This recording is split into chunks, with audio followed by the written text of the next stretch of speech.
Баршаңызға қайырлы күн, сіздермен Бауырсақ ТВ. Бүгін сіздермен бірге алмадан джем әзірлейтін боламыз. Өте оңай жасалу жолмен бөлісетін боламын. Арнамыздан алыстамай, видеоны соңына дейін көріңіз. Ең алдымен алмамызды дұрыстап жуып, қажет емес артық жерлерінен, дәнінен, қотырларынан, соғылған жерлерінен болса тазалап аламыз. Енді тазаланған алмамыз қанша килограмм шыққанын өлшеп аламыз. Егер таразыңыз жоқ болса, кесенің көмегімен өлшеп алыңыз. Алманың салмағын өлшеу бізге қантын есептеу үшін қажет. Егер де алмаңыз тәтті болатын болса, 1 килограммына 800 грамм қант. Егер қышқылдау болса, 1 килограммға 1 килограмм немесе кішкене асырып салсаңыз болады. Алманы кастрюльге салып, үстінен 1 күрешке су құйып, орташа отқа қоямыз.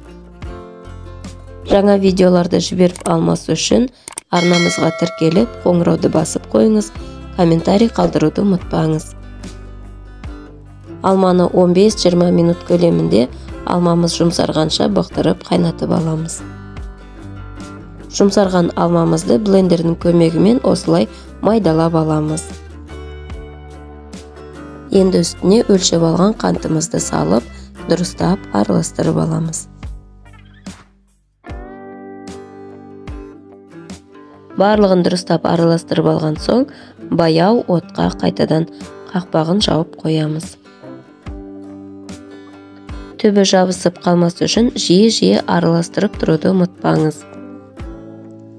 Абайлап араластырыңыз, бүлкілдеп шашырауы мүмкін, өте ыстық. Барлық массаны 30 минут көлемінде қайнатамыз. Тосабымыздың дайындығын ыдысқа тамызып көреміз. Кесеге не тәрелкеге 1-2 тамшы тосапты тамызып көреміз.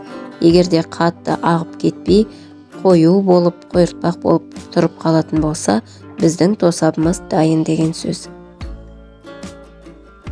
Байқасаңыздар, мен ешқандайда көбігін алмаймын. Оны бірге араластырып, бірге қайната беремін. Соңында қайтадан еріп, өзіне қосылып кетеді. Менің алмадан жасаған джемім 30 минуттай қайнады, дайын. Енді ыстық күйінде банкаларға салып аламыз. Жаңа видеоларды жіберіп алмас үшін арнама тіркеліп, лайк басып, комментарий қалдыруды ұмытпаңыз. Менің алмадан әзірлеген компот, тосап, повидламның рецептері де каналыма шықты.